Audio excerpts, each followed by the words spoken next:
Hey guys, welcome to the talk with Naman YouTube channel. और आपका स्वागत है हमारे YouTube channel talk with Naman में। एक बार फिर से मैं नमन आपके लिए वीकली करंट अफेयर्स का एक नया एपिसोड यानी एपिसोड नंबर 2 लेके आ चुका हूँ। लास्ट वीक में हमने एक एपिसोड किया था जिसमें हमने लास्ट वीक की जितनी भी खबरें थी उसको कवर किया था। फिर उसके बाद हमने बोला था कि हम एवरी वीक आपके लिए ऐसी न्यूज़ लाएंगे जो वीक में 1 वीक में जो भी घटना घटित हुई होगी, जो भी करंट के टॉपिक होंगे उनके बारे में हम चर्चा करेंगे। तो इसी कड़ी में आज ये जो एक नया टॉपिक है हम लेके आ चुके हैं। इनमें इस हफ्ते की जितनी भी करंट के टॉपिक थे उनको हमने कवर कर लिया है। ठीक है, चलिए तो हम शुरू करते हैं।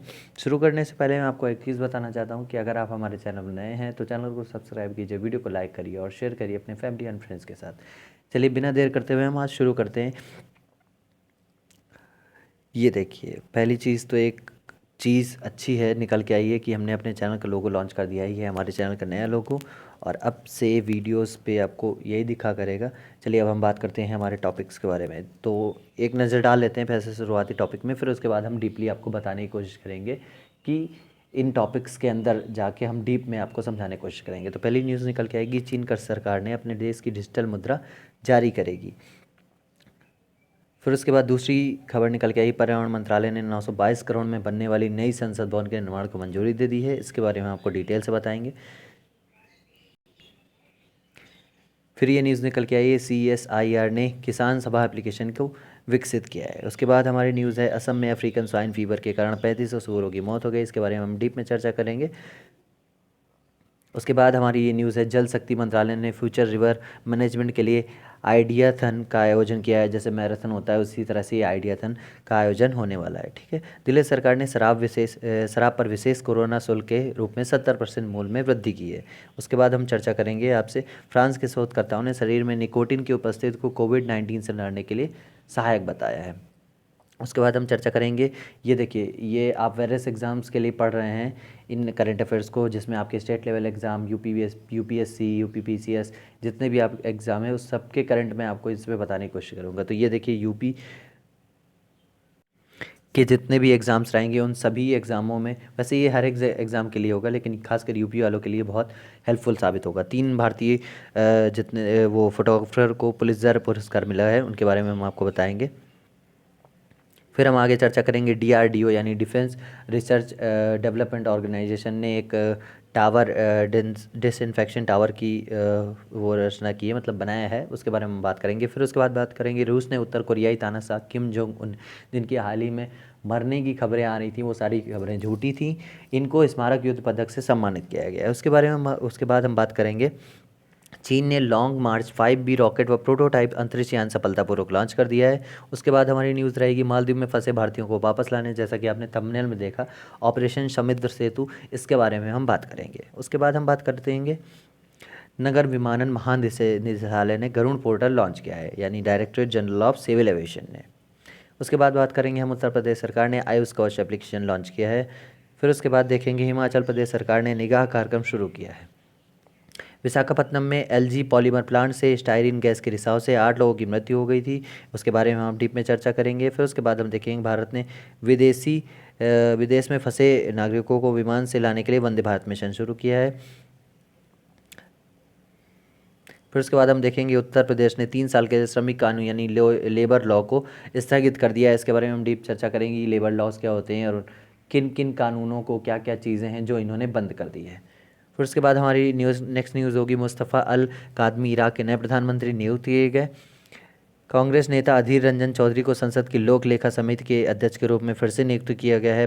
केंद्र सरकार ने राज्यों को कोरोना आपदा से निपटने के लिए महामारी अधिनियम लागू करने की को कहा है। उसके बाद हम बात करेंगे, IIT कानपुर के सस्ते वेंटिलेटर बनाने के लिए भारत डायनेमिक्स के साथ समझौता किया गया था। फिर उसके बाद हम देखेंगे, नैनोसेप सॉल्यूशन स्टार्टअप ने एंटी माइक्रोबियल और पुनः उपयोग वाले फेस मास्क एंड सेफ विकसित किया है। उसके बाद हम देखेंगे, सौरभ लौंडा को यंग कैरियर पुरस्कार 2020 प्रदान किया गया है। ये कहाँ से हैं, किस लिए इनको ये पुरस्कार दिया गया, इसके बारे में हम बात करेंगे। फिर उसके बाद बात करेंगे, पाकिस्तान के ने कश्मीर में द रेजिस्टेंस फ्रंट प्रतिरोध मोर्चा यानी नाम का एक आतंकवादी संगठन बनाया है। इसके बारे में हम बात करेंगे आपसे। फिर उसके बाद देखेंगे सरकार ने जगन्नाथपुरी रथ यात्रा में रथ बनाने की मंजूरी दे दी है। देखिए हाल में ही कोरोना चल रहा है, इसके लिए सभी पूरे देश में लॉकडाउन चल रहा है, इस बीच सरकार ने इसको मंजूरी क्यों दी दी है, क्या हुआ है, इसके बारे में हम जानेंगे। उसके बाद हम जानते हैं कि भारत में पहली बार शहर से ज़्यादा ग्रामीण क्षेत्र में उन टन उपभोक्ता प्राप्त किए गए हैं। फिर उसके बाद हम देखेंगे एमपी यानी मध्य प्रदेश में मिड डे मील राशन प्रदान करने वाला देश का पहला राज्य बना है। 8 मई को विश्व थैलेसीमिया दिवस मनाया गया था। संयुक्त राष्ट्र पर्यावरण कार्यक्रम ने अभिनेत्री दिया मिर्जा का भारत का सद्भावना राजदूत के रूप में कार्यकाल 2020 तक बढ़ा दिया है। उसके साथ ही हम देखेंगे भारत ने आयुष दवाओं का क्लिनिकल परीक्षण शुरू किया है। 7 मई को बुद्ध पूर्णिमा या वैशाख पूर्णिमा मनाई गई थी, इसके बारे में भी चर्चा करेंगे। नेक्स्ट न्यूज़ हमारी निकल के आई है, ईरान अपनी मुद्रा रियाल की जगह नई मुद्रा तोमान जारी करेगा, इसके बारे में हम आपको बताएंगे। फिर उसके बाद देखेंगे हाल ही में भारत ने पाकिस्तान को गिलगिट बाल्टिस्तान क्षेत्र खाली करने को कहा है। अभी ये हाल ही में मुद्दा बहुत चर्चा में आया था, इसके बारे में भी आपसे डीप चर्चा करेंगे। नेक्स्ट न्यूज़ जो निकल के आई, विश्व प्रेस स्वतंत्रता दिवस 2020 के बारे में हम आपको थोड़ा सा बताएंगे। भारतीय वायुसेना के कोरोना कर्मवीरों को फ्लाई फ्लास्ट पास द्वारा सलामी दी गई थी, यानी ऊपर आसमान से उनमें फूल की वर्षा की गई थी, उसके बारे में भी हम बात करेंगे। नए आंकड़ों के अनुसार भारत में अनुसंधान विकास में महिलाओं की भागीदारी कितने % बढ़ गई है, क्या रेट रहा है, इसके बारे में भी हम आपसे चर्चा करेंगे। तो आज के टॉपिक में इतनी सारी चीज़ें हैं, तो चलिए हम शुरुआत से शुरू करते हैं और आपको बताते हैं कि कौन कौन सी चीज़ें घटित हुई हैं और उनमें डीप से चर्चा करते हैं आपसे। देखिए पहली न्यूज़ जो हमारी निकल के आई थी, चीन सरकार अपने देश की डिजिटल मुद्रा जारी करेगी। क्या होती है ये डिजिटल मुद्रा, इसके बारे में हम आपको बताते हैं। ये आप देख रहे हैं, ये चीन की मुद्रा है युआन। इसको चीन की 2 मुद्राएं बताई जाती हैं, एक जिसे हम बोलते हैं युआन और दूसरा रेन मिनबी। ये 2 मुद्राएं जो हैं चीन में मानी जाती हैं, यही चलती हैं, ठीक है। अब कुछ दिन पहले हाल ही में अभी एक बिटकॉइन नाम की डिजिटल करेंसी बहुत चल रही थी। ये देखिए हाल ही में चीन ने अपनी एक सेकेंड हाल ही में चीन ने अपनी आधिकारिक डिजिटल मुद्रा का परीक्षण किया है, जिसके अनौपचारिक रूप से डिजिटल मुद्रा इलेक्ट्रॉनिक भुगतान DCEP कहा जाता है। चीन की डिजिटल मुद्रा आधिकारिक तौर पर जारी नहीं की गई है, लेकिन चीन के 4 शहरों में आंतरिक पायलट परीक्षण किए जा रहे हैं। पायलट परीक्षण क्या होता है, किसी भी चीज़ को जारी करने से पहले उसके छोटे छोटे भागों में परीक्षण किए जाते हैं कि इसके क्या परिणाम होंगे या क्या चीज़ें होंगी जो इसके साथ हो सकती हैं, उनका परीक्षण शुरू किया जा चुका है। चीन को आधिकारिक तौर पर 2020 के बाद जनता को संप्रभु डिजिटल मुद्रा उपलब्ध कराने की उम्मीद है।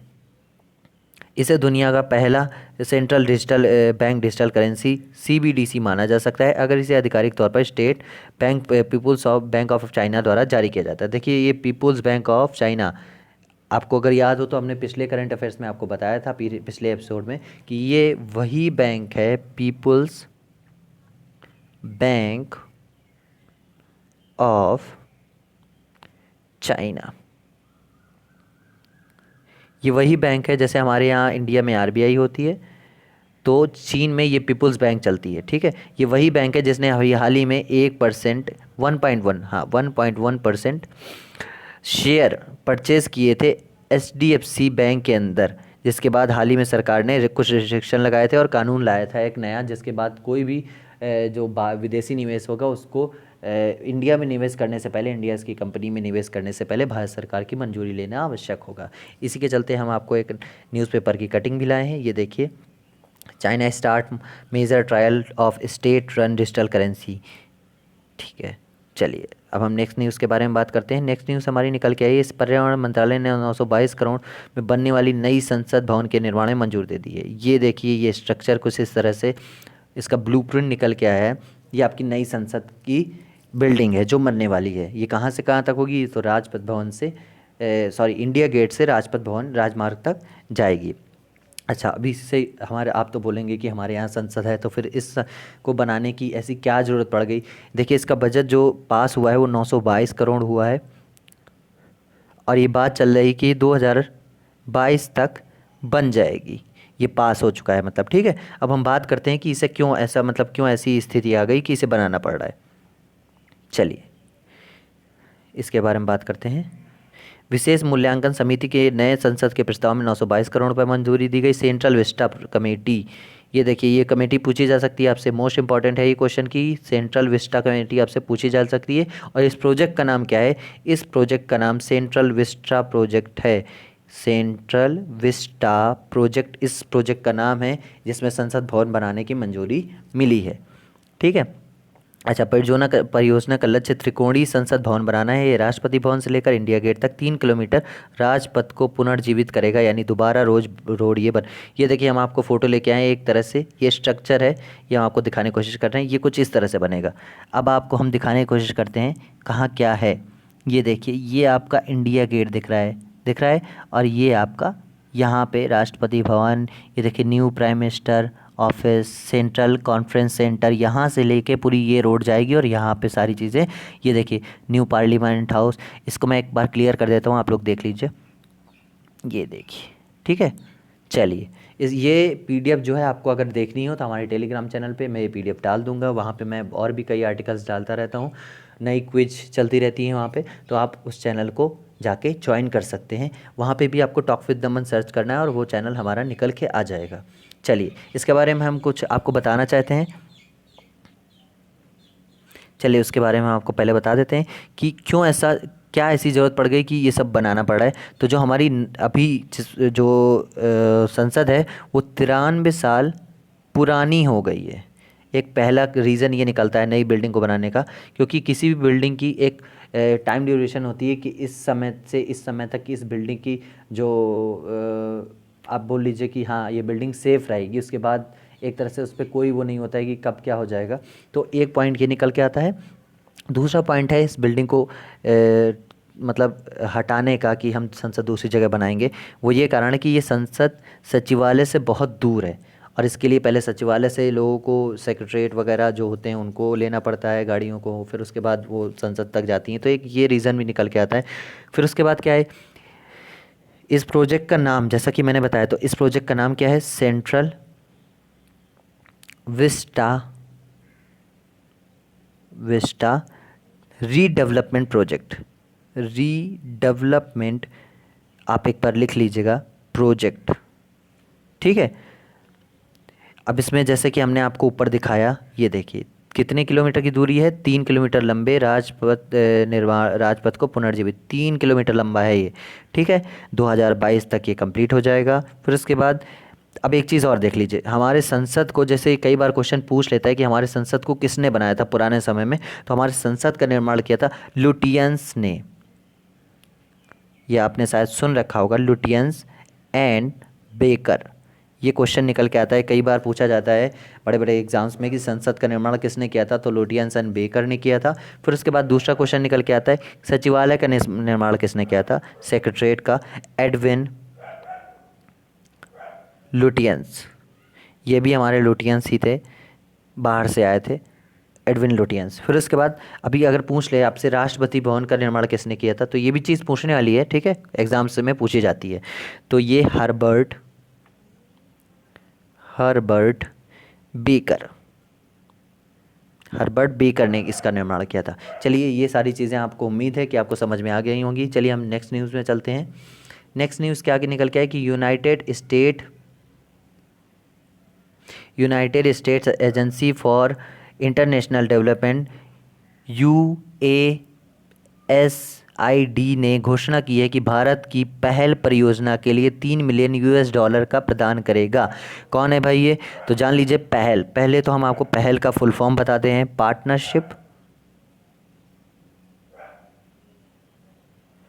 Partnership for affordable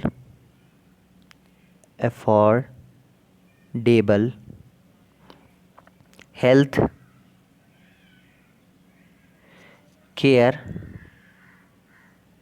access. ये सारी चीज़ें पूछी जाने वाली हैं जो मैं आपको बता रहा हूँ। आप इसको कहीं भी लिख सकते हैं, एक्सेस, लॉन्गिविटी। ठीक है, ये सारी चीज़ें, ये पहल का फुल फॉर्म है। पहली चीज़ तो ये हो गया। दूसरी चीज़, ये एक अमेरिकन एजेंसी है जो हेल्प करेगी। ये एक अमेरिकन एजेंसी है। ठीक है। अब क्या करेगी ये? $3 मिलियन की आपको मदद करेगी। इससे क्या होगा, इससे ये होगा कि शहर में रह रहे गरीब लोगों को स्वास्थ्य सेवाएं दी जाएंगी इंडिया में। ठीक है, ये देखिए, योजना का मुख्य उद्देश्य शहरी गरीबों को गुणवत्ता एवं सस्ती स्वास्थ्य देखभाल समाधान प्रदान करता है। ठीक है, चलिए हमारे नेक्स्ट न्यूज़ की, ये देखिए, इसका मैंने आपको ये इकोनॉमिक्स टाइम की पेपर की कटिंग भी है, देख सकते हैं। US announced $3 million to support India's कोविड-19 एफर्ट्स। चलिए हम नेक्स्ट न्यूज़ के बारे में बात कर लेते हैं। सीएसआईआर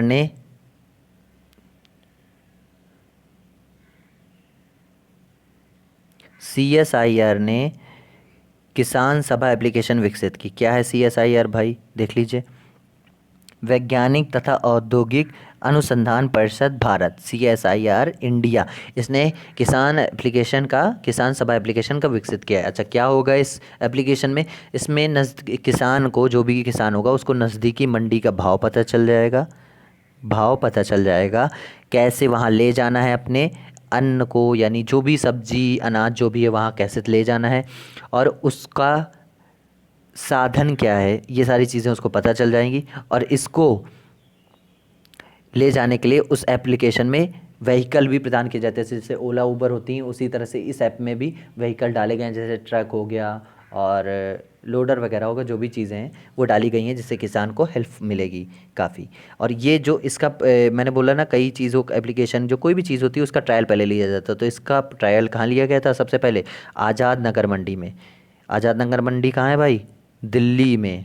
दिल्ली की आज़ाद नगर मंडी में इस एप्लीकेशन का पहला ट्रायल लिया गया था, जो कि सक्सेसफुली हुआ। उसके बाद ये एप्लीकेशन लॉन्च कर दी गई। चलिए नेक्स्ट न्यूज़ से चलने से पहले हम एक आपको न्यूज़ बता देते हैं, जो हम यहाँ पे ला नहीं पाए, लेकिन मुझे याद आ गया तो मैं आपको बता देता हूँ। हाल ही में हमारे honourable prime minister Modi ji ने एक वीडियो कॉन्फ्रेंसिंग करके नाम, यानी नॉन अलाइन मूवमेंट गुट निरपेक्ष आंदोलन की मीटिंग में भाग लिया था, वीडियो कॉन्फ्रेंसिंग करके। क्योंकि ये कई समिट होती हैं, कई कमेटी की जब समिट होती हैं तो उसमें क्या होता है कि जाना पड़ता है। तो अभी तो कोविड-19 चल रहा है, तो इसलिए कहीं नहीं जा पा रहा है कोई भी, तो उन्होंने वीडियो कॉन्फ्रेंसिंग से इसको संबोधित किया है। इस जो भी मीटिंग थी उसमें भाग लिया है। अच्छा, इसकी नाम की मेंबर्स कंट्री क्या होती है, मैंने नाम का फुल फॉर्म बता दिया, नॉन अलाइंग मूवमेंट। अच्छा, आप कमेंट सेक्शन में मेरे को ये बताएंगे कि नाम कब से शुरू हुआ, यानी नॉन अलाइन मूवमेंट कब से शुरू हुआ। इसकी मैं एक आपको और बता देता हूँ बात। इसकी मेंबर कंट्रीज़ जो हैं, वो मेंबर कंट्रीज़ कितनी है, 120 कंट्रीज़ इसकी मेंबर हैं नाम की। चलिए नेक्स्ट न्यूज़ आपको बताते हैं। असम में अफ्रीकन स्वाइन फ्लू फीवर के कारण 3500 सूअरों की मौत हो गई। क्या है भाई, अफ्रीकन स्वाइन फीवर, जिसके कारण 3500 सूअरों की मौत हो गई। और ये न्यूज़ चर्चा में क्यों आई, इसके बारे में हम बात करते हैं।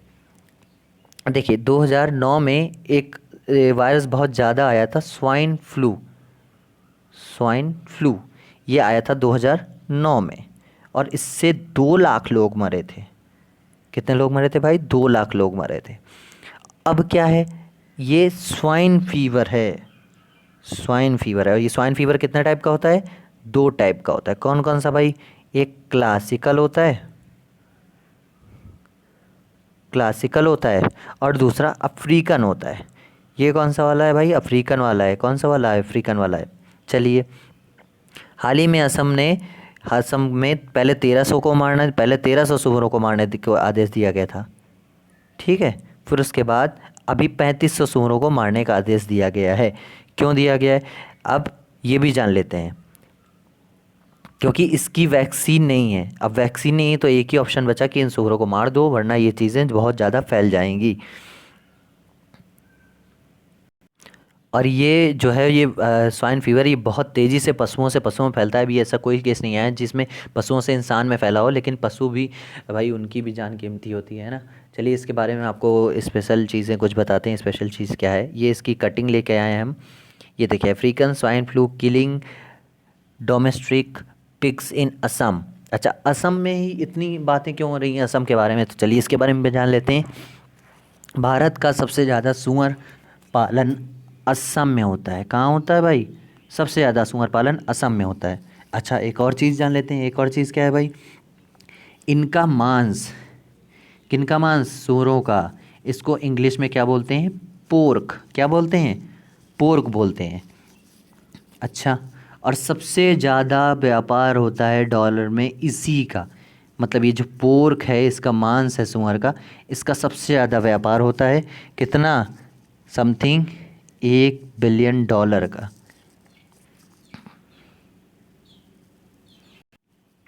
कितने का होता है भाई? 1 बिलियन डॉलर का ट्रेड होता है केवल पर ईयर सुअर के मांस यानी पोर्क का, असम से। अच्छा, क्वांटिटी में ये कितना होता है इसको भी जान लीजिए भाई। 4.26 लाख मीट्रिक टन इतना मांस जाता है भाई। इतना मांस बिकता है सुअर का केवल, जिसका 65%, इतना तो इंडिया से बिकता है जितना मैंने बताया ना, 4.26 लाख मीट्रिक टन, ये केवल इंडिया से आता है, जिसका 65% कहाँ से आता है? केवल नॉर्थ ईस्ट से जाता है। नॉर्थ ईस्ट में यही असम वगैरह, इनसे केवल जाता है, इसलिए थोड़ा इंपॉर्टेंट हो जाता है, इसलिए मैंने इसको कवर करने की कोशिश की है। ये देख लीजिए, ये मैं पीडीएफ डाल दूंगा तो आप वहाँ से पढ़ लीजिएगा, ठीक है। चलिए हम नेक्स्ट न्यूज़ के बारे में बात करते हैं। जल शक्ति मंत्रालय ने फ्यूचर रिवर मैनेजमेंट के लिए आइडियाथन का आयोजन किया। आइडियाथन क्या है भाई? जैसे मैंने बताया था मैराथन, उसी तरह से आइडियाथन बन गई, नाम दे दिया गया ऐसे, ठीक है। तो किस मंत्रालय द्वारा लॉन्च की गई है? जल शक्ति मंत्रालय द्वारा। ये पूछा जा सकता है कि आइडियाथन का आयोजन किस मंत्रालय द्वारा किया गया? जल शक्ति मंत्रालय द्वारा। ये नया मंत्रालय बना है हाल ही में। अच्छा, इसके मिनिस्टर कौन है? तो ये देखिए आप, गजेंद्र सिंह शेखावत, ये इसके मिनिस्टर हैं, ठीक है। अच्छा, गजेंद्र सिंह शेखावत किस राज्य से, मतलब किस, कहाँ से सांसद हैं? तो ये राजस्थान के जोधपुर से। कहाँ से भाई? जोधपुर से सांसद हैं। अच्छा, एक चीज़ और बताइए हमें, जो हमारे लोकसभा स्पीकर हैं ओम बिरला जी, ओम बिरला जी जो हमारे लोकसभा के स्पीकर हैं, ये कहाँ से सांसद भाई? मैं आपको बता देता हूँ, आपको भाई मन नहीं लगता पढ़ने में। राजस्थान से। कहाँ से? राजस्थान से। राजस्थान में कहाँ? कोटा से। कोटा से ये सांसद हैं। कहाँ से सांसद हैं? राजस्थान के कोटा से। कौन? ओम बिरला। ये कौन है? मिनिस्टर। कौन से? जल मिनिस्टर, मतलब वाटर मिनिस्ट्री इनके पास है। कौन है? गजेंद्र सिंह शेखावत। एक बार फिर से मैं रिपीट करवा देता हूँ। अच्छा, इन्होंने हाल ही मतलब 2 मिशन चलाए थे, इनमें से एक था नेशनल NMCG। एक सेकेंड मैं क्लीन करके बताता हूँ आपको। NMCG। NMCG क्या था भाई? National mission for Ganga cleaning. अच्छा, दूसरा कौन सा मिशन था भाई? उसको भी जान लो। दूसरा मिशन कौन था? ठीक है, दूसरा मिशन था national institute for urban affairs. ठीक है, ये चीज़ आपकी जाने लायक थी, मैंने आपको बता दी। चलते हैं दूसरी न्यूज़ की तरफ। दिल्ली सरकार ने शराब पर विशेष कोरोना शुल्क ₹70% मूल्य वृद्धि की है। क्या की है? 70% बढ़ा दिया है, वैट के नाम से, वैल्यू एडेड टैक्स। चलिए अब इसका बारे में जान लीजिए। 12.5% एक्साइज ड्यूटी लगती है स्टेट गवर्नमेंट के पास। एक्साइज ड्यूटी के नाम पे जितनी भी शराब होती है, मतलब शराब का जितना भी अमाउंट होता है उसका 12.5% एक्साइज ड्यूटी के नाम पे स्टेट गवर्नमेंट के पास जाता है। ये चीज़ आपको बताने की, क्योंकि हाल ही में इसके बारे में बहुत चर्चा हुई, बहुत सारे मेम्स बन रहे थे, बहुत सारी चीज़ें जा रही थी, बोले थे अर्थव्यवस्था बेवड़े बचाएंगे, ये सारी चीज़ें थी। ये देखिए मैं पेपर की कटिंग भी लाया हूँ, ये पेपर की कटिंग आप देख लीजिए, द इंडियन एक्सप्रेस की है। Explained why liquor matters to state. भाई बहुत ज़्यादा मैटर करता है, ठीक है, क्योंकि यही ऐसे प्रोडक्ट हैं, जैसे ये हो गया डीजल पेट्रोल हो गया, तो ये बहुत ज़्यादा एक्साइज ड्यूटी और जो भी ड्यूटीज़ वगैरह लगती हैं, जो भी लगता है टैक्स वगैरह, बहुत ज़्यादा देते हैं सेंट्रल गवर्नमेंट को भी और स्टेट गवर्नमेंट को भी। तो ये बहुत ज़्यादा मायने रखती हैं सेंट्रल और स्टेट के लिए। चलिए नेक्स्ट न्यूज़ के बारे में हम बात करते हैं। नेक्स्ट न्यूज़ हमारी निकल के आई, फ्रांस के शोधकर्ताओं ने शरीर में निकोटिन की उपस्थिति कोविड-19 से लड़ने के लिए सहायक बताया है। इसके बारे में हम डीप में चर्चा करते हैं। चलिए मैं आपको बताता हूँ। देखिए फ्रांस के शोधकर्ता हैं, तो उन्होंने क्या कहा है कि निकोटिन की उपस्थिति में कोविड-19 से लड़ने के लिए सहायक बताया गया है। अच्छा, इसको ऐसे समझते हैं कि लोगों का कहना है कि अल्कोहल लेने से, अल्कोहल यानी बियर, दारू जो भी होती है, अल्कोहल मानते हैं उसको, ठीक है, अगर अल्कोहल लेंगे तो ये कोरोना सही हो जाएगा। मैं आप लोगों को बता देना चाहता हूँ, जिनके दिमाग में ये सारी चीज़ें बसी हैं, तो ये बिल्कुल गलत है। क्योंकि जब आप अल्कोहल पीते हैं तो ये गले की, जब कोई भी चीज़ आपको खाते पीते हैं तो गले में जो दो नलियाँ होती हैं, दो नलियाँ होती हैं, ठीक है। पहली नली आहार नाल यानी ग्रसिका, यानी खाने या पीने को पचाने वाली होती है, ठीक है, जो हमारे द्वारा खाए गए या पिए जाने वाले पदार्थ को पेट तक लेकर जाती है। जबकि कोरोना वायरस वहीं गले में उपस्थित दूसरी नली के सहारे, जिसे श्वसन नली कहते हैं, होकर फेफड़े तक पहुंच जाता है और उसे इन्फेक्ट कर देता है। तो ये सारी चीज़, ये जो बोल रहे हैं, ये सारी चीज़ें गलत हैं कि आप अल्कोहल पिएंगे तो वो तो दूसरी नली से आहार नाल तक जाएगा ना। और जबकि कोरोना कहाँ इन्फेक्ट कर रहा है? आपके फेफड़ों में। बताया ना, मास्क लगाओ, हाथ से अपने किसको, आइस को टच नहीं करना, नोज़ को टच नहीं करना, मुंह को टच नहीं करना, माउथ को। क्यों? क्योंकि ये सारी चीज़ें श्वसन संबंधी हैं। मुंह और आपका नाक वगैरह हो गई, जहाँ से सांस लेते हो अब, तो ये फेफड़े को जाके इन्फेक्ट करता है। इनका कहना क्या है भाई, इसके बारे में भी समझ लेते हैं। इनका कहना है कि निकोटिन लेने वाला व्यक्ति इससे बच सकता है, क्योंकि निकोटिन लेने से व्यक्ति के फेफड़े में जो टार जमा होता है, इसकी वजह से वायरस वहाँ अपना प्रभाव नहीं जमा कर पाएगा। ये काल्पनिक से लगने वाली बातें हैं और कुछ नहीं है, क्योंकि निकोटिन पहले ही कैंसर की मोहर लगा रखा है वहाँ पे फेफड़ों में आपके निकोटिन ने। ये आपको क्या बचाएगा, ठीक है। चलिए, अच्छा, नेक्स्ट न्यूज़ के बारे में बात करते हैं। नेक्स्ट न्यूज़ हमारी निकल के आई है, 3 भारतीयों को 2020 का पुलित्ज़र पुरस्कार प्राप्त हुआ है। अच्छा, पुलित्ज़र पुरस्कार किस कैटेगरी में प्राप्त हुआ है? तो इनको फोटोग्राफिक में। किस कैटेगरी में प्राप्त हुआ है भाई? फोटोग्राफिक में। इनमें एक का नाम डार यासीन, चन्नी अहमद और मुख्तार खान है। अच्छा, इन्होंने किस, भाई ऐसा क्या हो गया कि इनको पुलित्ज़र पुरस्कार मिल गया? तो क्योंकि फ़ोटो तो बहुत सारे लोग खींचते हैं ना।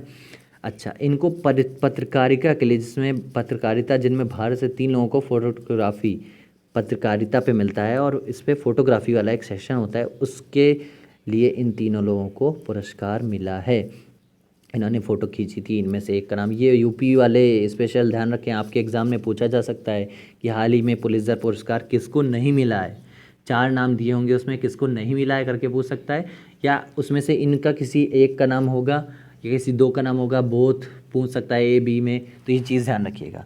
अच्छा, किस फ़ोटो के लिए मिला है आपको ये भी जानना होगा भाई। ऐसी कौन सी फ़ोटो है जिसमें मिल गया? तो हम दिखा देते हैं आपको वो भी फ़ोटो।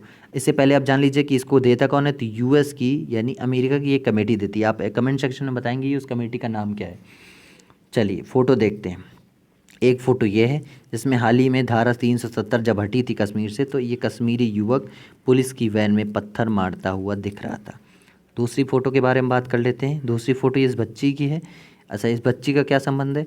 ये बच्ची जो हमारे सैनिक हैं, जब वो बचाने की कोशिश कर रहे थे बहुत सारे लोगों, तो ये बच्ची उनमें से एक थी जो उनको पत्थर मार रही थी। और इसी के बीच में आप जानते हो, जब भीड़ होती है तो बहुत सारी चीज़ें हो जाती हैं, घटित हो जाती। तो उन्हीं सबको बचाने के चक्कर में एक पत्थर जाके इसके आँख में लग गया। ये एक फ़ोटो है जिसको पुलित्ज़र पुरस्कार मिला है। नेक्स्ट फ़ोटो के बारे में बात कर लेते हैं। ये एक फ़ोटो है निकल के आई जिसको पुलित्ज़र पुरस्कार मिला है। इन तीनों में से किसी एक ने खींची है। आपको पता हो तो भाई कमेंट सेक्शन में बता देना, ठीक है, हम भी जान जाएंगे। चलिए, ये बॉर्डर से दूर एक खेत में हमारा जो जवान है वो सीमा पे नज़र रख रहा है। इसकी फ़ोटो है जिसको पुलित्ज़र पुरस्कार मिला है। चलिए बात करते हैं हमारी नेक्स्ट न्यूज़ के बारे में।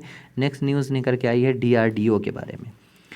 आप हमें कमेंट सेक्शन में बताएंगे कि DRDO यानी defence research and development organisation कब इस्टेब्लिश हुई थी।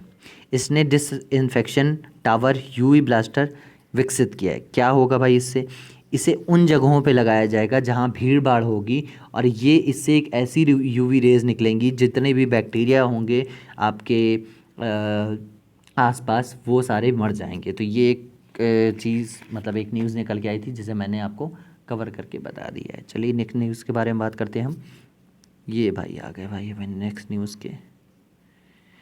रूस ने उत्तर कोरियाई तानाशाह किम जोंग उन को स्मारक युद्ध पदक से सम्मानित किया। ये कौन है भाई? इसे तो ऐसा कोई बंदा ना होगा जो जानता ना हो। कौन है ये? Kim Jong Un, north Korea.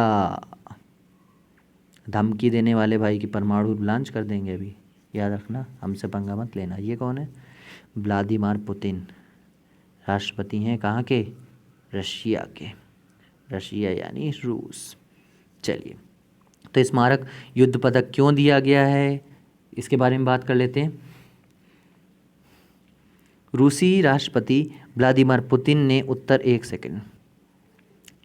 उत्तर कोरियाई नेता को एक स्मारक युद्ध पदक से सम्मानित किया। नाजी पर जीत, नाजी ये शब्द कहाँ से है, नाजी भाई कहाँ से संबंधित है, नाजी लोग जर्मनी से संबंधित है। नाजी पर जीत की 75वीं वर्षगांठ को चिन्हित करने के लिए पदक प्रदान किया। ये पुरस्कार किम की ओर से उत्तर कोरिया के विदेश मंत्री री सोन गोन, अरे नाम बड़ा विचित्र, अपने हिसाब से पढ़ लेना भाई, री सोन गोन, अरे यार पढ़ लेना है ना, को मिला है। उत्तर कोरियाई क्षेत्र में द्वितीय विश्व युद्ध के दौरान मारे गए सोवियत सैनिकों की स्मृति को संरक्षित करने। अच्छा, ये चीज़, ये देखिए चौथा पॉइंट ये बताता है कि किस लिए मिला है इनको, किस लिए मिला है। हाँ, मतलब जब वर्ल्ड वॉर सेकंड हुआ था, रूस की जीत हो गई थी, जिसके 75 साल पूरे हो गए, इसी उपलक्ष्य में ये मिला है इनको। तो किम जोंग उन ने सैनिकों को, मतलब किम जोंग ने सैनिकों को जो रूसी थे उन्हें जो युद्ध में शहीद हो गए थे उनके शवों को हिफाजत से रखा था कि हाँ भाई आप आइए, हमारे पास आपके शव जो हैं वो सुरक्षित हैं, आप ले जाइए आके। उसी के लिए युद्ध स्मारक पुरस्कार इन्हें प्रदान किया जाता है और गया है। ठीक है, चलिए हम नेक्स्ट न्यूज़ के बारे में बात करते हैं। ये है जो कटिंग, भाई हम आपके लिए न्यूज़ कटिंग भी लाते हैं, इतना सब कुछ करते हैं, आप लाइक नहीं करते हो, वीडियो को शेयर नहीं करते हो। चलिए आपकी मर्ज़ी। ये देखिए हिंदुस्तान टाइम्स न्यूज़ की खबर है, ये छप के आई है भाई दोनों लोगों की। ठीक है, चलिए हम बात करते हैं नेक्स्ट न्यूज़ के बारे में। चीन ने लॉन्ग मार्च 5B रॉकेट व प्रोटोटाइप अंतरिक्ष यान सफलतापूर्वक लॉन्च किया है।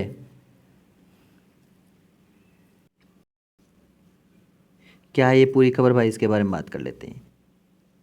रॉकेट प्रोटोटाइप अंतरिक्ष यान सफलतापूर्वक लॉन्च किया। अच्छा, इसमें क्या होगा, क्या है सारी चीज़ें इसमें आपको बता देते हैं।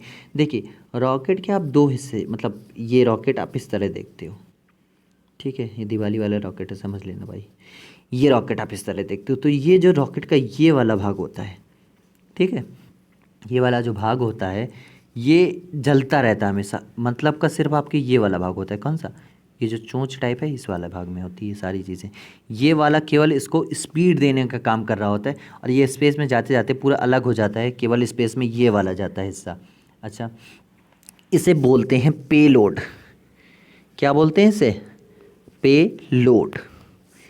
ठीक है, अच्छा, पेलोड में इंसान को बैठाकर भेजना ही मानव मिशन कहलाता है।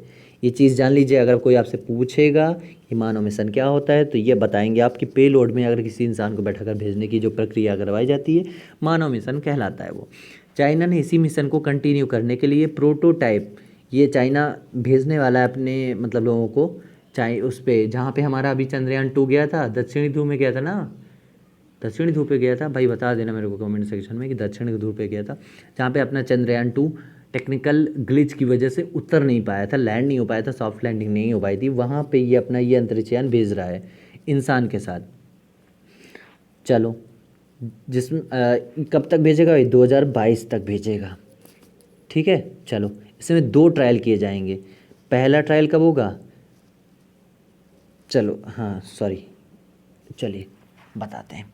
अच्छा, आप कुछ विशेष एजेंसियों के नाम बता दीजिए पहले, ये चीज़ हम आपको आगे थोड़ा सा बताएंगे इस खबर के बारे में।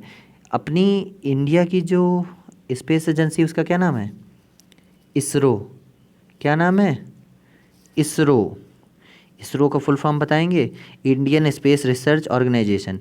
इसका कब इस्टेब्लिशमेंट हुआ था आप आपको कमेंट सेक्शन में लिख के बताना है। अमेरिकन एजेंसी क्या है, नासा। जापान की एजेंसी का क्या नाम है, जाक्सा। ये देखिए इंपॉर्टेंट न्यूज़ है, आपको कोई नहीं बताएगा, मैं लेके आ रहा हूँ, आप नोट कर लो, कहीं पे पूछा जा सकता है एग्ज़ाम में कि अगर इंडिया की स्पेस एजेंसी पूछेगा तो इसरो, अमेरिका की पूछेगा तो नासा, जापान की पूछेगा तो जाक्सा, रसिया की पूछेगा तो क्या बताएंगे, रॉसकॉसमॉस। ये रसिया की है, क्या है, रॉसकॉसमॉस। यूरोप की एजेंसी पूछेगा तो क्या बताओगे भाई, यूरोप की एजेंसी का नाम ही यूरोप स्पेस एजेंसी है। ठीक है, चलिए ये सारी चीज़ें आपको बता दी हैं, उम्मीद है आपको पसंद आएंगी। अब आप पूछोगे भाई चाइना का तो बता दिया, भारत का कहाँ है, भारत के बारे में भी बताते हैं।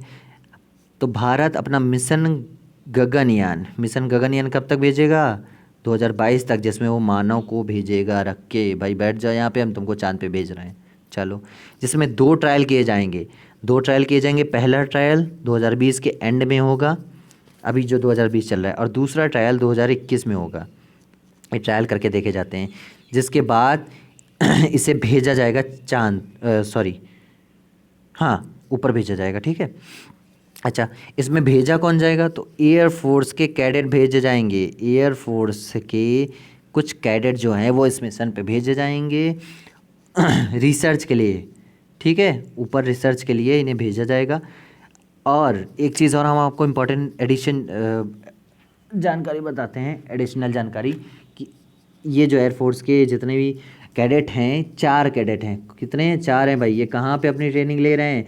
रशिया में अभी ये ट्रेनिंग ले रहे हैं इस टाइम। कहाँ पे ले रहे हैं ये भी जान लीजिए, गागरिन स्पेस, एक सेकेंड, गागरिन स्पेस इंस्टीट्यूट, यहाँ पे ये अपना जो ट्रेनिंग है लिए रहे हैं, ठीक है। कितने दिन के लिए भेज जाएंगे? तो 3 से 7 दिन के लिए पहले भेजे जाएंगे, उसके बाद में जो भी रिसर्च से पता चलेगा उसके बाद सारी चीज़ें बताई जाएंगी, ठीक है।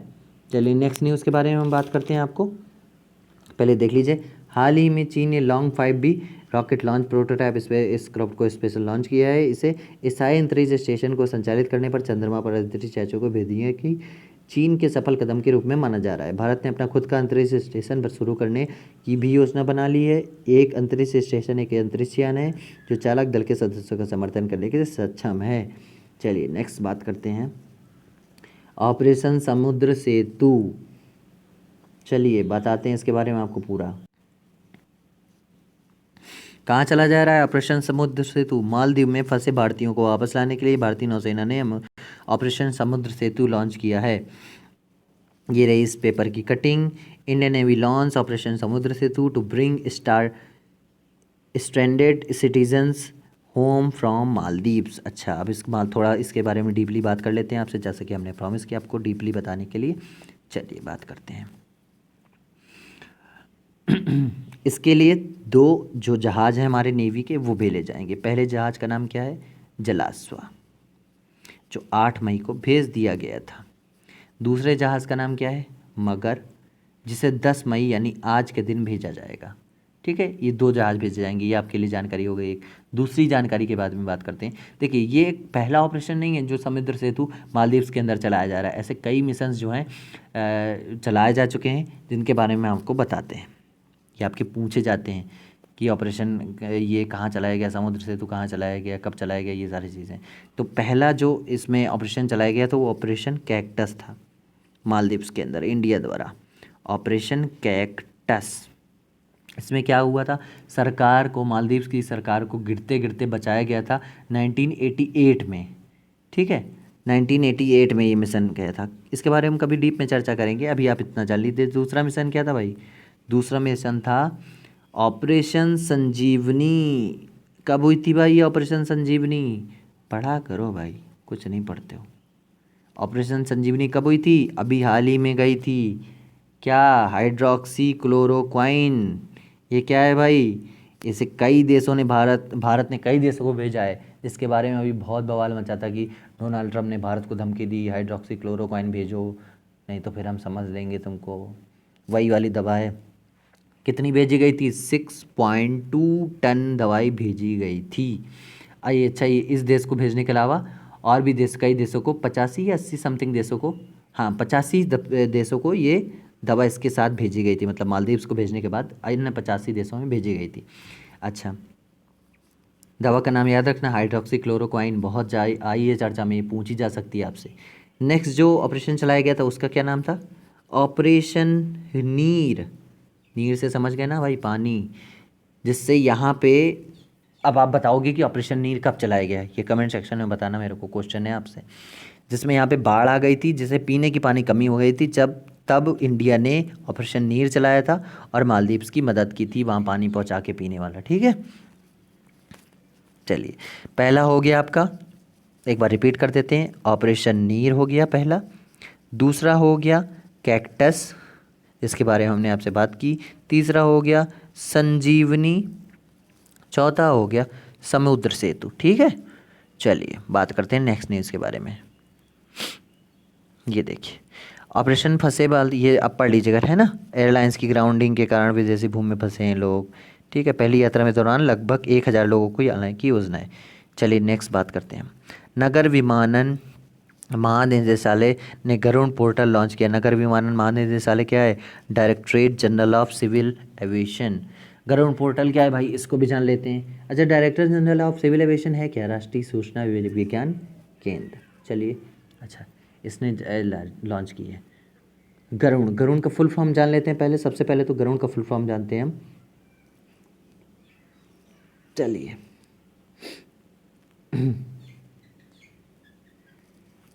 गरुड़ का फुल फॉर्म क्या है? गवर्नमेंट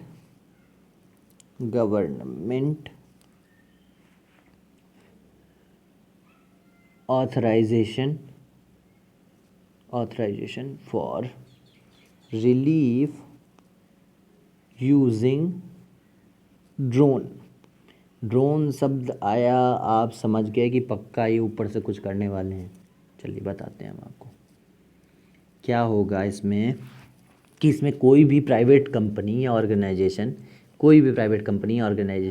अगर ड्रोन का यूज़ करना चाहती है, क्योंकि इंडिया में ड्रोन का यूज़ अभी तक थोड़ा सा इलीगल टाइप था, इसमें बहुत रिस्क था, गवर्नमेंट से आपको बहुत सारी मंजूरी लेनी पड़ती थी। अभी क्या है, प्राइवेट कंपनी या ऑर्गेनाइजेशन ड्रोन का यूज़ करने के लिए अगर करना चाहती तो यहाँ से ये ड्रोन ले सकती हैं। ठीक है, जिसमें अलग अलग 2 तरीक़ों का, मतलब अलग अलग तरीक़ों का यूज़ किया जाएगा ड्रोन का यूज़ करवाने में और बताने में। चलिए नेक्स्ट न्यूज़ के बारे में बात करते हैं। उत्तर प्रदेश सरकार ने आयुष कवच एप्लीकेशन जारी की। क्या है आयुष कवच ऑपरेशन? आयुष का सबसे पहले आप आयुष का फुल फॉर्म जानिए। आयुर्वेदा,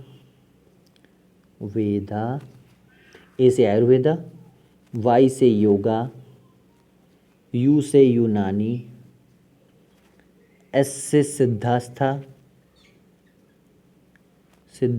देखिए आप लोग लिख लीजिएगा, है ना, थोड़ी सी प्रॉब्लम है मार्कर में। और एच से होम्योपैथी। ठीक है। अच्छा, क्या करेंगे भाई, इससे क्या होगा लोगों को, जैसे कि आप देख रहे हो इस समय कोरोना के चलते बहुत से लोग इम्यूनिटी बढ़ाने के चक्कर में, ऐसी इतनी सारी आपको इम्यूनिटी बढ़ाने वाली इस समय वीडियो आपको दिखती होंगी यूट्यूब में, कुछ कहने को नहीं, उसकी तो भाई बात ही मत करो। तो ये इम्यूनिटी बढ़ाने वाली ऐप है। मतलब इस ऐप में इम्यूनिटी बढ़ाने के लिए आपको क्या खाना चाहिए इस टाइम, क्या नहीं खाना चाहिए, इसके बारे में सारी जानकारी दी जाएगी। ये इसका लोगो है, आयुष उत्तर प्रदेश। चलिए नेक्स्ट न्यूज़ के बारे में बात करते हैं। चलिए भाई, अगर एक चीज़ और आपसे रिक्वेस्ट करते हैं, अगर आपको अभी तक की अगर ये वीडियो अच्छी लगी हो तो वीडियो को एक बार पॉज करके इसको लाइक और शेयर ज़रूर कर दीजिए भाई, है ना। चलिए हम नेक्स्ट न्यूज़ के बारे में बात करते हैं। हिमाचल सरकार ने निगाह कार्यक्रम शुरू किया। अच्छा, ये निगाह कार्यक्रम है क्या? इसमें आशा वर्कर, जितने भी हिमाचल सरकार की होंगी, आशा वर्कर, आंगनवाड़ी वर्कर और हेल्थ वर्कर, जितने भी ये लोग होंगे, इनको ये कहा गया है कि बाहर से जितने भी लोग आ रहे हैं उनको उनके घर में जाके क्वारंटाइन करिए। ठीक है, ये ऑपरेशन निगाह है। चलिए, ये से अब तक की भयावह खबर थी। मतलब ये बिल्कुल मन नहीं कर रहा था इसको कवर करने का, लेकिन मैंने सोचा कि टॉपिक है तो इसको कवर करते हैं। विशाखापत्तनम में एलजी पॉलीमर प्लांट से स्टायरीन गैस के रिसाव से 8 लोगों की मृत्यु हो गई। चलिए, इसके बारे में मैंने सोचा है कि आपको पूरा बताऊंगा मैं, जैसे भोपाल गैस कांड था उसी तरह से ये भी है। इसके बारे में मैं आपको इस बार का जो वीकली स्पेशल टॉपिक होगा, जो वेडनेसडे और थर्सडे में आएगा, उसमें मैं इसके अंदर आपको सब कुछ बताऊंगा, क्या हुआ था, कैसे हुआ था, और भोपाल गैस कांड से इसका लिंक क्या है, ये सारी चीज़ें मैं आपको बताऊंगा। ठीक है, तो इसके लिए मैं आपको थोड़ा सा ही बस समझा रहा हूँ इसमें, बाकी मैं आपको वहीं बताऊँगा। क्या है भाई, विशाखापत्तनम एलजी पॉलीमर प्लांट में स्टाइलिन गैस का स्टाइलिश लिखा है, ये स्टाइलिन होगा। स्टाइलिन गैस ली कोई त्रासदी ने 8 लोगों की जान ली। 8 लोग नहीं भाई, अभी तक तो 11-12 और ज़्यादा हो गए हैं। आप न्यूज़ मैं आपको बताऊंगा उस दिन। ठीक है, स्टाइलिन एक रासायनिक यौगिक है जिसे न्यूरोटॉक्सिन्स के रूप में पहचाना जाता है। ये सारी चीज़ें हैं, ये गंधहीन और रंगहीन होती है, इसलिए हवा में तेज़ी से ज़्यादा फैलती है। चलिए ये न्यूज़ की कटिंग है, ये देख लीजिए। चलिए नेक्स्ट न्यूज़ के बारे में बात करते हैं। ऑपरेशन भारत ने विदेश में फंसे नागरिकों के लिए ऑपरेशन वंदे भारत मिशन चलाया है। वंदे भारत मिशन को समझ लीजिए भाई, जैसे ऑपरेशन समुद्र सेतु था उसी तरह ऑपरेशन वंदे भारत है। चलिए कितने लोगों को बचाया जाएगा इसमें? 14,800 लोगों को। कितने लोगों को? 14,800 लोगों को इसमें बचाया जाएगा। चलिए कब से होगा ये? 7 मई से 13 मई तक ये मिशन चलाया जाएगा। आप इसे इस समय न्यूज़ में देख रहे होंगे कि बहुत सारे लोग जो विदेशों से आ रहे हैं। और कितने देशों के लिए चलाया जाए? कितने देशों में चलाया जाएगा ये? 12 देशों में। तो इतनी सारी निकल के आ गई आपके लिए खबरें। 64 फ्लाइटें चलाई जाएंगी इसमें एयर इंडिया की, ठीक है। पहली चीज़ क्या निकल के आई? 14,800 लोगों को बचाया जाएगा। दूसरी चीज़ क्या निकल के आई? 7 मई से 13 मई तक चलेगा। तीसरी चीज़ 12 देशों में चलेगा। चौथी चीज़ निकल के आई, चौथा पॉइंट निकल के आया आपका, 64 फ्लाइटें चलाई जाएंगी एयर इंडिया की। इतने पॉइंट्स आपको निकल के आए, ठीक है। अच्छा इसके बारे में कुछ एडिशनल जानकारी हम दे देते हैं। ये इसकी पेपर की कटिंग, आउटलुक पेपर है एक, उसकी कटिंग। थोड़ी सी एडिशनल जानकारी जान लीजिए। पहले नागरिकों की वहीं पे, जैसे बोले आप कि वहाँ से अगर नागरिक आ रहे हैं, जो भी विदेशी नागरिक हैं, भारतीय नागरिक हैं जो भी आ रहे हैं यहाँ पे, उनको अगर कोरोना हुआ, अगर फैल गया तब? नहीं भाई, ऐसा नहीं होगा। पहले नागरिकों की वहीं चेकिंग कराई जाएगी उसी देश में जहाँ से ला रहे हैं। अगर वहाँ उन्हें ऐसा कोई लक्षण पाया गया तो उन्हें वहीं क्वारंटाइन कर दिया जाएगा। अगर, और दूसरी चीज़, अगर वो यहाँ आते हैं, दूसरी पॉइंट में बात करें, अगर पहले तो वहाँ क्वारंटाइन कर दिया गया, अगर आते हैं यहाँ पे तो यहाँ उन्हें आरोग्य सेतु ऐप डाउनलोड करने के लिए बोला जाएगा, जो उस उनके लिए मैंडेटरी होगा। और उन्हें अपना जीपीएस लोकेशन और ब्लूटूथ ये हमेशा ऑन करके रहना होगा। और फिर उसके बाद उन्हें 14 दिन का क्वारंटाइन किया जाएगा, ठीक है। अच्छा, और ये रही वो फ़्लाइट की डिटेल्स, या मैं आपके लिए लाया हूँ, देख लीजिएगा भाई। ये इतनी फ़्लाइटें चलेंगी और ये पैसेंजर्स के नंबर हैं। ये airport of arrival, airport of dispatch, और फिर उसके बाद ये कंट्रीज़ के नाम है। चलिए अच्छा एक चीज़ और, ये सारे यात्री पैसे देकर आएंगे, मतलब सरकार इनके पैसे की जिम्मेदारी नहीं ले रही भाई। आपको टिकट खरीदो और आओ। ये है टिकट की लिस्ट जो मैं अपने टेलीग्राम चैनल पे डाल दूंगा। हर एक नागरिक के लिए, मतलब आपको टिकट परचेज़ करना पड़ेगा, केवल इंडियन गवर्नमेंट आपको वहाँ से ला रही है, ठीक है। चलिए ये वही है। एक और जानकारी बात जान लीजिए। 1990 में 1,11,711 भारतीयों को, अगर आपको याद हो, आपने एक अक्षय कुमार की मूवी देखी होगी, अक्षय कुमार सर की एयरलिफ्ट देखी होगी, तो जैसे वो वही वाली उसी पे मूवी ये बेस्ड है, ठीक है। इससे जो 1990 में कुवैत में हमला किया गया था इराक द्वारा, वहाँ पे भारतीय लोग फंस गए थे, तो वहाँ से निकाला गया था। उस ऑपरेशन का नाम था ऑपरेशन एयरलिफ्ट, जिस पे वो मूवी बनी थी। उसी, ये दूसरा इस तरह का केस है जब भारतीयों को वहाँ से निकाला जाता है किसी भी देश से। ये न्यूज़ निकल के आती है, देश ने 3 साल के लिए श्रमिक कानून को स्थगित किया है। चलिए इसके बारे में बात कर लेते हैं कि स्थगित किया है, क्यों किया है भाई, क्या क्या लॉज हैं उनके, है ना, लेबर्स के, जैसा मैंने आपको बताया लेबर लॉज। अच्छा ये इनको लगता है, मतलब यूपी गवर्नमेंट का मानना है कि ये जो हम कानून हटा रहे हैं, स्थगित कर रहे हैं श्रमिक कानून, लेबर्स लॉ को, इससे हो क्या होगा कि बाहर से, इनका मानना ये है कि जैसे बाहर से मज़दूर आ रहे हैं तो कंपनीज़ के ऊपर बहुत सारे रिस्ट्रिक्शन होते हैं। अगर कंपनी के ऊपर रिस्ट्रिक्शंस होंगे तो वो काम ना सही से कर पाएंगी ना करवा पाएंगी। तो ये लॉ हटाए गए हैं। जैसे कोई भी श्रमिक होता है तो उसको 8 घंटे काम करना ही पड़ता है, तो अब ये 8 घंटे वाला हट गया है। अब कंपनी चाहेगी तो 8 से 12 घंटे भी काम करवा लेगी। इनका मतलब ये है कि मज़दूरों को काम मिलना चाहिए, है ना। तो ये एक चीज़ निकल के आई है। दूसरी चीज़ क्या निकल के आई कि 1 साल में फैक्ट्री का पहले लाइसेंस रिन्यू को बढ़ाकर 10 साल कर दिया गया। पहले क्या था कि कोई भी कंपनी होती तो उसको अपना लाइसेंस जो है वो रिन्यू करवाना पड़ता था हर 1 साल में। अभी ये चीज़ हटा दी गई है और इसे 10 साल कर दिया गया है, ठीक है। अच्छा, और तीसरी चीज़ क्या निकल के आई है, लेबर कोर्ट वाले कंपनी के पास नहीं जा सकते मज़दूरों की समस्या लेकर।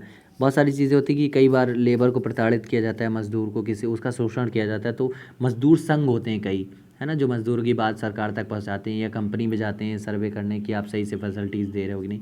तो इससे कंपनी को थोड़ी सी चिढ़ टाइप की होती है कि बार बार ये लोग चले आते हैं। वो बोलता है फिर गवर्नमेंट से जाके कि ये लोग सही से काम नहीं करने दे रहे हैं हमें, हमारे काम में बीच बीच में आते हैं बोलने टोकने।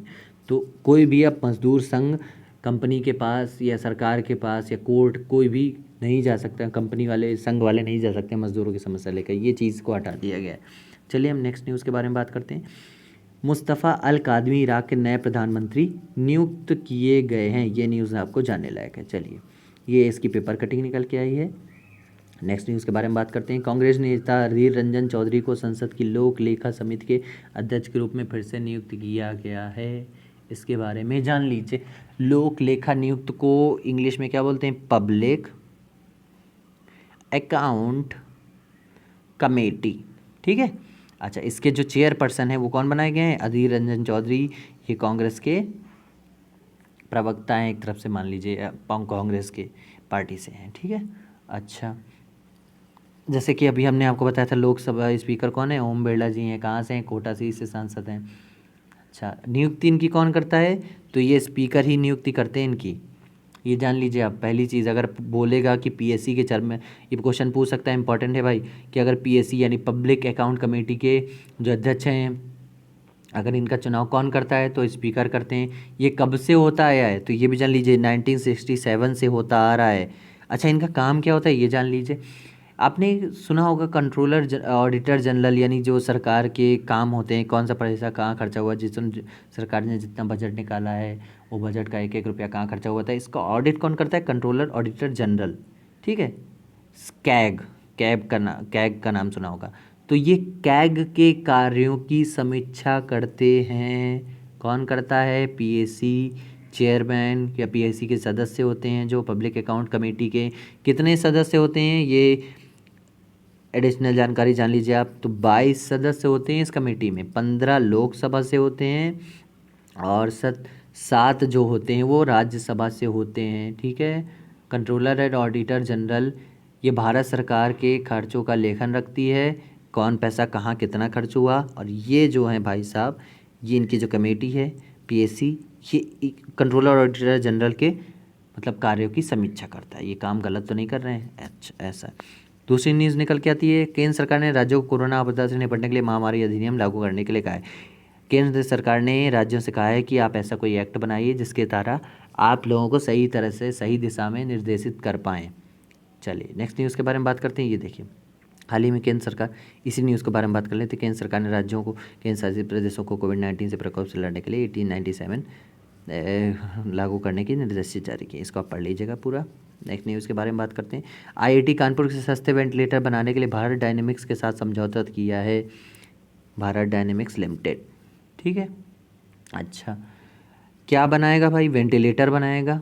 और दूसरी चीज़ समझ लीजिए, आईआईटी कानपुर की एक स्टार्टअप है, स्टार्टअप कंपनी। जैसे अब क्या होती हैं, बहुत सारी आईआईटीज़ अपना ही स्टार्टअप कर लेती हैं, उसको एज ए कंपनी रजिस्टर करवा लेती हैं। आईआईटी भी चल रही है, कंपनी भी चल रही है। मैं आपको आज आईआईटी के बारे में भी बहुत सारा कुछ बताऊंगा, 2-3 न्यूज़ निकल के आई हैं। अच्छा, जो इस कंपनी का नाम है आईआईटी कानपुर की, उसका नाम क्या है? नोका रोबोटिक्स। क्या नाम है भाई? नोका रोबोटिक्स इस कंपनी का नाम है, जो इसके साथ भारत डायनेमिक्स के साथ मिलके वेंटिलेटर बनाएगी। चलिए, अच्छा, जितने भी ऐसे स्टार्टअप होते हैं, उन्हें स्टार्टअप को बोलते क्या है? तो उनको स्टार्टअप को बोलते हैं इनक्यूबेट ऐसे स्टार्टअप्स को बोलते हैं। चलिए नेक्स्ट न्यूज़ के बारे में बात करते हैं। नैनो सेफ सॉल्यूशन स्टार्टअप ने एंटी माइक्रोबियल और पुनः उपयोग करने वाले फेस मास्क एंड सेफ विकसित किया है। ये किस आईआईटी ने किया है भाई? ये आईआईटी दिल्ली ने किया है। खुद के स्टार्टअप को जिसे नाम दिया गया नैनो सेफ सॉल्यूशन द्वारा एक एंटी माइक्रोबियल और वॉशेबल फेस मास्क बनाया। इसकी खासियत क्या है भाई? ये वॉशेबल है और कितने बार आपको इसे धुल के पहन सकते हो? 95 बार, 95 टाइम्स। क्या हुआ है इसमें नैनो टेक्नोलॉजी का यूज़ हुआ है। ये जो आप देख रहे हो, इसमें नैनो टेक्नोलॉजी का यूज़ हुआ है। अच्छा, जिससे इसकी खासियत एक और जान लीजिए, 99.9% बैक्टीरिया इससे क्रॉस होके अंदर नहीं जा सकता, इतनी एक्यूरेसी इसके बारे में बताई गई है। चलिए नेक्स्ट न्यूज़ के बारे में बात करते हैं। सौरभ लोढ़ा को यंग कैरियर पुरस्कार 2020 प्रदान किया गया है। ये भी आईआईटी से रिलेटेड है भाई, इनके बारे में भी जान लीजिए। इनके बारे में क्या जानेंगे आप? ये आईआईटी मुंबई से हैं। कौन है? आईआईटी मुंबई से। इन्हें नैनो वैज्ञानिक प्रौद्योगिकी का युवा कैरियर सम्मान कौन सी प्रौद्योगिकी है? नैनो वैज्ञानिक प्रौद्योगिकी में युवा कैरियर सम्मान 2020 मतलब 2020 का प्रदान किया गया है। कौन देता है ये सम्मान? तो डीएसटी। ये डीएसटी कौन है भाई? Department of science and technology ये पुरस्कार देती है। किस में देती है? नैनो टेक्नोलॉजी के क्षेत्र में काम करने पर इन्हें ये पुरस्कार मिला है। इन्होंने बहुत अच्छा काम किया है। चलिए नेक्स्ट के बारे में बात कर लेते हैं टॉपिक। पाकिस्तान ने कश्मीर में रेजिस्टेंस फ्रंट प्रतिरोध मोर्चा नामक नया आतंकवादी संगठन बनाया है। देख रहे हैं अंग्रेजी के नाम हो रहे हैं इनके आजकल, पहले ही नाम क्या होता है। अच्छा चलिए ये बात आई तो मैं आपको दो तीन संगठनों के नाम बता देता हूँ। पहला इनका जो आतंकवादी संगठन है पाकिस्तान का लश्कर तायबा। ये पूछा जा सकता है, लश्कर ए तायबा। दूसरा आतंकवादी संगठन जैश ए मोहम्मद। तीसरा आतंकवादी संगठन हिजबुल मुजाहिदीन। ये इनके आतंकवादी संगठन के नाम है भाई, जान लो। अच्छा इन्होंने क्या किया, ये क्यों न्यूज़ में आया भाई, इसके बारे में भी जान लो। हाल ही में भी हंदवाड़ा के अंदर एक केस हुआ था जिसमें जवान मारे गए थे। इस संगठन ने इसकी पूरी जिम्मेदारी ली है कि हाँ भाई हमने ये किया है। इसके पहले भी कुछ हमले हुए थे जो सेना पे हुए थे, तो इन्होंने इस संगठन ने जिम्मेदारी ली थी। मतलब नया बच्चा है ये, नया चूजा है, ठीक है। चलिए अच्छा एक और चीज़ निकल के आई है जो मैंने देखा, इस आतंकवादी संगठन का एक ट्विटर अकाउंट है और उस ट्विटर अकाउंट को पता है किसने फॉलो कर रखा है? आप जानकर हैरान हो जाओगे, वैसे हैरानी होनी नहीं चाहिए। पाकिस्तान के प्राइम मिनिस्टर यानी इरफान खान ही नाम तो है, इमरान इमरान खान का जो ट्विटर अकाउंट है उससे इस आतंकवादी संगठन के ट्विटर अकाउंट को फॉलो किया गया है। तो कोई शक नहीं है भाई, वो पहले भी फंडिंग दे रहे थे, अब भी फंडिंग दे रहे हैं, पहले भी नहीं मान रहे थे और अब भी नहीं मान रहे हैं। कुछ करना पड़ेगा इनका भाई। प्रतिरोध मोर्चा 5 अप्रैल 2020 को नियंत्रण रेखा के कुपवाड़ा जिले में हमले की जिम्मेदारी इसने ली है, जहाँ 5 सैन्यकर्मी मारे गए थे हमारे, ठीक है। चलिए नेक्स्ट न्यूज़ के बारे में बात करते हैं हम। ये रहा इसका न्यूज़पेपर की कटिंग जो आपके लिए लाए द इंडियन एक्सप्रेस की। नेक्स्ट न्यूज़ के बारे में बात कर लेते हैं। जैसा कि आपने थंबनेल में देखा था, सरकार ने जगन्नाथपुरी रथ यात्रा के लिए मंजूरी दे दी है। अच्छा इसके बारे में बात कर लेते हैं भाई, क्या मंजूरी मिली है। अच्छा ये महोत्सव कब होता था? हर साल 23 जून 2020 को होता था ये हर बार महोत्सव। अच्छा इसे एक और भी नाम से जानते हैं, वो नाम क्या है भाई? वो नाम है वाइट पगोड़ा नाम से भी इसे जानते हैं हम, ठीक है। अच्छा एक चीज़ और आपको परेशान कर रही होगी, परेशान नहीं कर रही होगी तो हम भी बता देते हैं। ये जो जगन्नाथपुरी है ये 4 धामों में से एक है। आप कमेंट सेक्शन में बताएंगे कि वो 4 धाम कौन कौन से हैं, जिसमें ये चौथा धाम है। बाकी के 3 धाम हम आपको मतलब आप हमें, हम नहीं, हम क्यों बताएं, आप बताओ थोड़ा बहुत। 4 धामों में से 3 धाम के नाम आप हमें कमेंट सेक्शन में बताएंगे। वैसे आप कमेंट सेक्शन में रिप्लाई नहीं करते हैं ना, बताया करो भाई, आपकी नॉलेज बढ़ेगी। अच्छा ये जो 3 रथ होते हैं, चलिए बात हो गई बहुत। 3 रथ होते हैं, इसमें से एक रथ में कृष्ण जी होते हैं, दूसरे रथ में कौन होता है भाई? बालभद्र, कृष्ण जी के भाई, और तीसरे रथ में सुभद्रा जी होते हैं। 9 दिन चलता है ये महोत्सव। कितने दिन चलता है? 9 दिन। ये चीज़ पूछी जा सकती है कि ये महोत्सव कितने दिन चलता है? 9 दिन चलता है। कब होता है? 23 जून 2020 को है। क्या और एडिशनल नाम क्या है इसका, अलग से नाम क्या है? वाइट पकौड़ा नाम है इसका। चलिए नेक्स्ट न्यूज़ के बारे में बात करते हैं। भारत में पहली बार शहर से ज़्यादा ग्रामीण क्षेत्रों में इंटरनेट उपभोगकर्ता पाए गए हैं जिन्होंने इंटरनेट का यूज़ किया है। अच्छा कितने हैं शहर में? कितने, पहले शहर का जान लीजिए तभी तो गांव का बताएंगे। 205 मिलियन यूज़र थे जो अब तक शहर में इंटरनेट का यूज़ कर रहे थे। अच्छा ग्रामीण में कितने पाए गए हैं? 227 मिलियन। इतने ही लोग पाए गए हैं, मतलब 22.7 करोड़ यूज़र्स जो हैं वो गांव में आज सबसे ज़्यादा नेट यूज़ कर रहे हैं। नेक्स्ट न्यूज़ जो निकल के आती है हमारी, उसके बारे में बात करते हैं। Madhya Pradesh mid day meal ration प्रदान करने वाला पहला राज्य बना। बहुत अच्छी पहल की शुरू की है इन्होंने। कौन है? शिवराज सिंह चौहान। कहाँ के सीएम है भाई? मध्य प्रदेश के। इन्होंने क्या किया है, जैसे मिड डे मील चल रहा था जिसमें बच्चों को पोषित भोजन प्रदान किया जाता है, तो वो भाई कोविड-19 के दौरान बंद चल रहा था, तो इन्होंने घर घर मिड डे मील का जो राशन है वो पहुंचाने की बात की है। नेक्स्ट न्यूज़ निकल के आई है जो 8 मई को थैलेसीमिया दिवस मनाया गया है। थैलेसीमिया में क्या होता है भाई, ये जेनेटिक है, मतलब जेनेटिक जो भी है बीमारी ये है। इसमें क्या होता है, इसकी कमी से क्या होता है, रक्त बनना बंद हो जाता है, रक्त नहीं बनता है। ठीक है, चलिए नेक्स्ट न्यूज़ के बारे में बात करते हैं। संयुक्त राष्ट्र पर्यावरण कार्यक्रम ने अभिनेत्री दिया मिर्जा का भारत के सद्भावना राजदूत के रूप में कार्यकाल 2020 तक बढ़ा दिया गया है। नेक्स्ट न्यूज़, भारत ने ऐसे दवाओं का क्लिनिकल परीक्षण शुरू कर दिया है। फिर उसके बाद नेक्स्ट न्यूज़ निकल के आती है 7 मई को बुद्ध पूर्णिमा मनाई गई थी। चलिए अच्छा, एक चीज़ और निकल के आई है वो जान लीजिए। ईरान ने अपनी मुद्रा रियाल की जगह नई मुद्रा तोमान जारी की गई है, क्योंकि इस समय कोविड-19 के चलते ईरान में और भी कुछ अन्य देशों के साथ कुछ इनके आपसी झगड़े वगड़े की वजह से इनके जो कंट्री में बहुत ज़्यादा प्रॉब्लम हो गई इनकी करेंसी को लेकर। इसके बारे में आपको डीपली वीडियो एक बनाएंगे, उसको आप देख लीजिएगा। ठीक है, तो इन्होंने एक नई मुद्रा जारी करने के लिए बताया है। इस मुद्रा का नाम क्या है, तोमान। क्या मुद्रा का नाम, तोमान है। चलिए, ईरान की संसद ने एक विधेयक पारित किया जिसमें सरकार को रियाल से 4 शून्य स्लैश करने की अनुमति दी गई, और मतलब 4 शून्य काट दिए जाएंगे इनकी जो करेंसी है। बिल के तहत ईरान की राष्ट्रीय मुद्रा को रियाल से टोमन यानी तोमान में बदलने के लिए 10,000 धारावाहिकों के बराबर बोला जाएगा। यह कदम अमेरिकी प्रतिबंधों को खत्म करने के परिणामस्वरूप मुद्रा के मूल्य में तेज गिरावट आता है। हाल ही में भारत ने पाकिस्तान को गिलगित बाल्टिस्तान की क्षेत्र खाली करने को कहा है। ये वाली न्यूज़ और ये अपनी विशाखापत्तनम वाली न्यूज़, इस बार के स्पेशल टॉपिक में दोनों न्यूज़ हम डिस्कस करेंगे, तो इसके बारे में बस थोड़ा सा जान लेते हैं। पाकिस्तान ने सुप्रीम कोर्ट में गिलगित बाल्टिस्तान आदेश 2018 में संशोधन के लिए आदेश भारत में बयान आया। नई दिल्ली ने पहले वह आदेश को खारिज कर दिया है।